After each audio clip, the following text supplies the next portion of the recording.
Methods for opening the Union 114E are well documented, and a lot of them involve taking a read of the heels of the levers and then splitting the levers into three groups.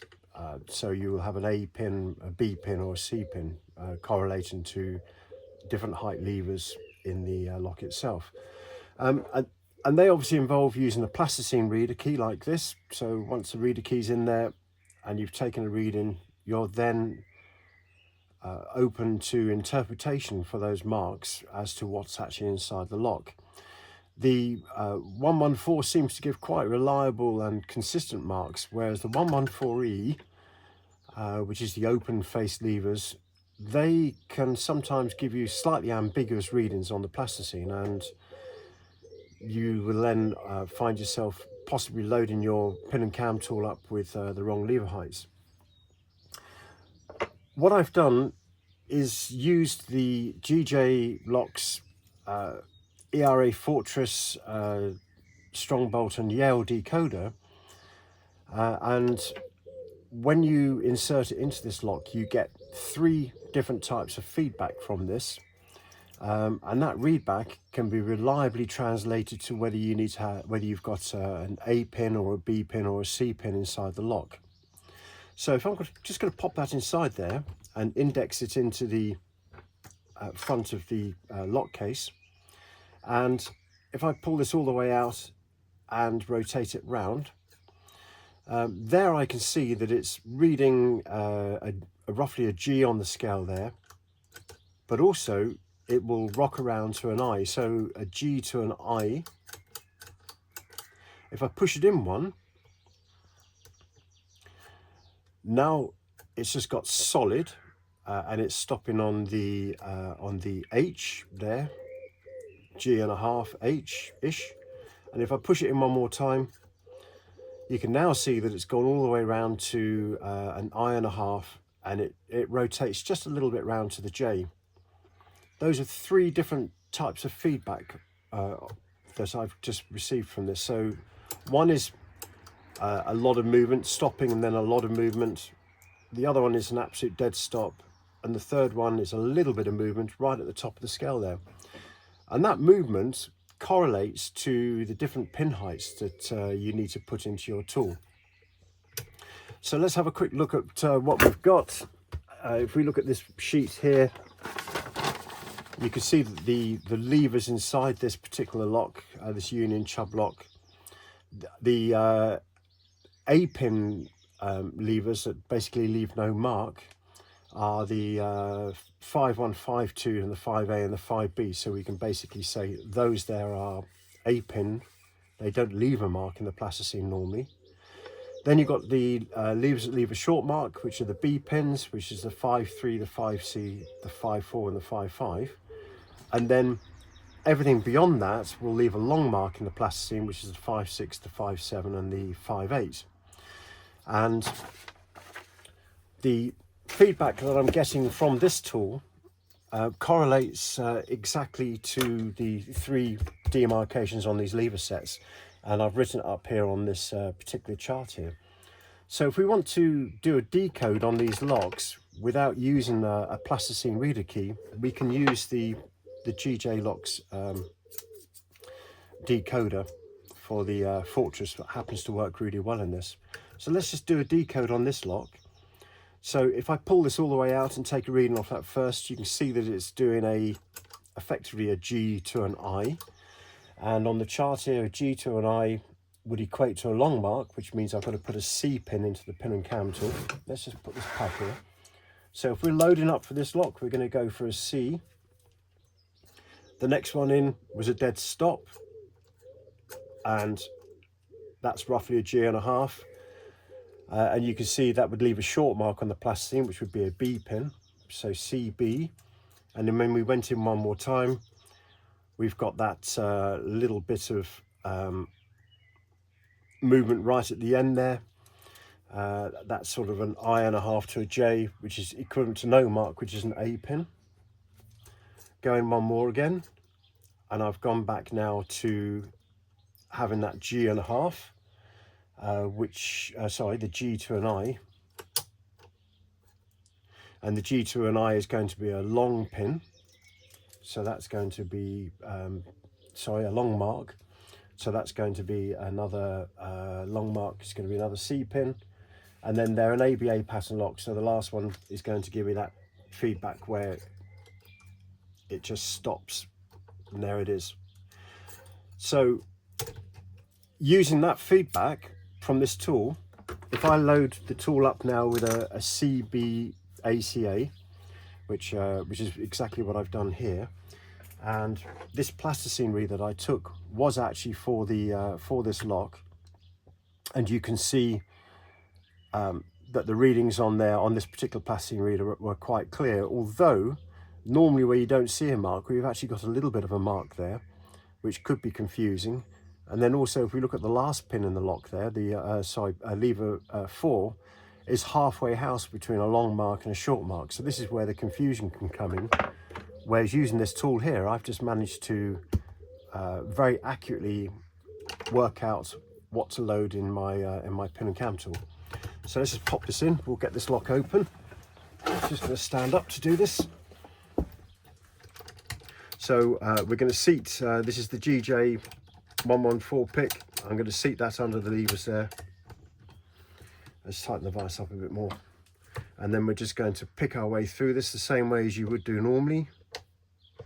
Just little lifts under each lever there. Just keeping the tension on. And what I'm looking for here is just little jumps. A little jump there on A, on lever 1.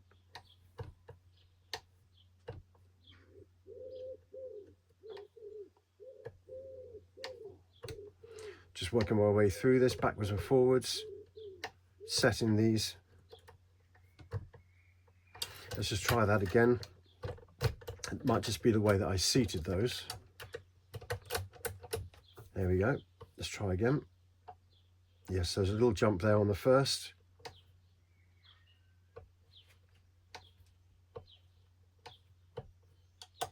Okay, so the lock's now working. There's a little jump there on 5. Little jump on 4. And there we go, we've got the lock all the way open. If you want to close it, let's just pick that closed. There we go. So we've managed to decode that using the this tool, the decoder tool, and it's given me this feedback and allowed me to load the this pin and cam tool and get that open quite quickly. Let's move on to a different lock. We'll work our way through. We've got another 114E 3-inch version. Okay, let's go in with the tool here. We'll get that to seat in there, and then we'll take a reading off that first. And you can see that's gone all the way round to basically a J with a very little bit of movement on the end there. That would equate to a no mark, which is an A pin. Let's go in one. That's come to a dead stop on G1/2. G1/2 is a B pin. Let's move in again. Now you can see we've got that movement there, which is basically the G to an I, which is going to be a long mark, which is going to be a C pin.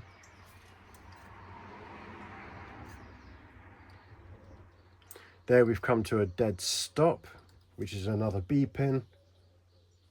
An ABA pattern means that the last one's going to be a C, so that should, yes, so there we go, we've got a C pin in there. So very quickly managed to decode that. Let's just quickly load this tool up with those pins. If I take these ones out, we'll scatter them on the bench. Get a pair of tweezers on this. So so the pattern is an A.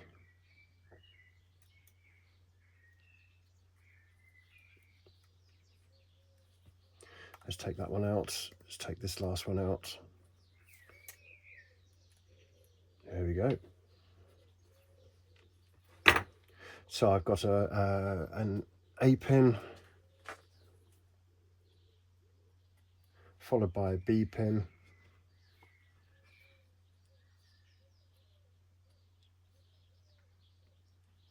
And then we've got a C and a B.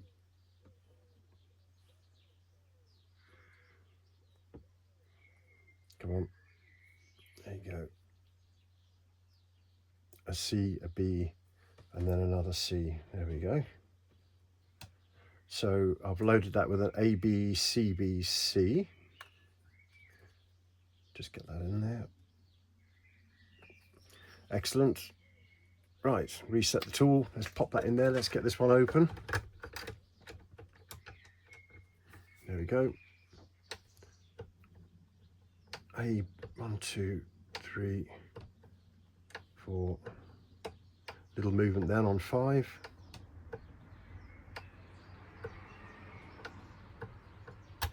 And there we go, that's open. So in very quick speed there, we've decoded and we got that open. Let's pop those pins out of there.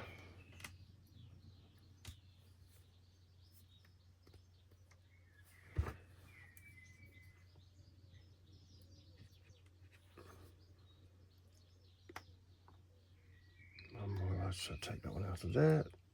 Okay. And the last lock I've got here is a 3K74E. Same lever set, obviously with the roller latch. So let's have a quick decode on this one, see how it works. Pop the tool in, get it indexed, pull it back. The first lever there has gone solid around the G.5, so that's going to be a B. Let's go in one. That's gone all the way around and just a little bit of movement at the end there, so that's going to be an A pin, so BA. There you can see we've got lots of movement on there, so that's going to be a C. Go in another one. Stopped again, so that's going to be a G.5, that's going to be a B, and then it's ABA pattern, so we're going to have a C at the end there. There we go. So let's load the pin and cam tool up with those. So I've got a B,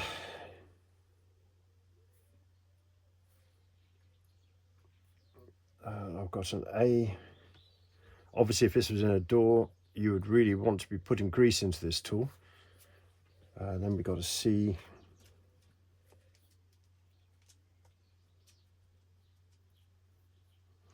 And C, then we got a B pin, and then finally we got a C pin at the end there. There's one there. Okay, so we've loaded that up. Let's reset the tool. We'll pop that into this lock, get it seated. And once it's seated, we can now go through and pick this lock. Just feeling for the levers that are binding, and the lock will start to respond.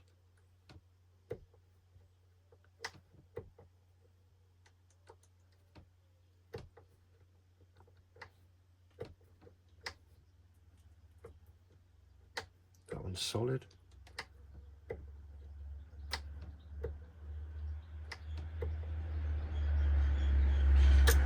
And there we go, that's got that lock open there. So again, very quick to do the decode, very quick to load the tool, and as you can see, quick to get the open. And this one, I should be able to pick this one closed. There we go, and now we've got that lock open and we've got the lock closed. So that's the basically that's using this GJ Locks decoder, Fortress decoder, to decode the 114Es and get them open in rapid succession without using any plasticine and without having any ambiguity. Excellent.